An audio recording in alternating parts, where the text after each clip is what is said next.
দায়িত্ব আর কর্মের মাঝে হেরে যায় হাজারো ছেলের স্বপ্ন।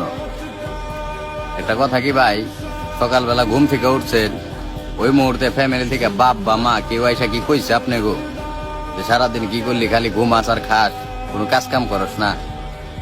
এই কথাগুলোর মানে বুঝেন? আমি যে বলতাছি, যে পরিস্থিতির শিকার হয়েছে একমাত্র ওরাই বুঝে যে কথাগুলো কতটা কষ্টদায়ক। অথচ ফ্যামিলির মানুষগুলা কিন্তু জানে না যে শুধু আমি না, আমার মতো হাজার হাজার ছেলে আছে যারা নাকি আমার চেয়ে নিজে গোছে বেশি স্বপ্ন দেখা গেলাম তার ফ্যামিলির নিয়ে। আমি মনে করি বেশিরভাগ পোলাপানেরই আমাকে মতো যারা মধ্যবিত্ত করে সন্তান, বেশিরভাগ পোলাপানেরই নিজের চেয়ে বেশি স্বপ্ন তার ফ্যামিলি নিয়ে। কবে আপনার কাছে কিছু টাকাই না দিতে পারুম, কবে হ্যাঁ হাসি মুখটা দেখুন, কিন্তু এটা কিন্তু আবার ফ্যামিলি বুঝে না ভাই।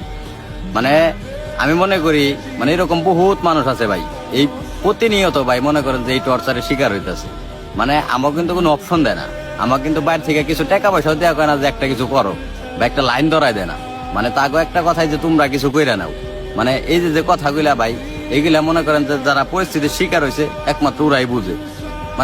তারপরও আমি একটা কথা কই, আমি মনে করি সকল বেকারত্বের সুখ আল্লাহ একদিন দিক। আর আমি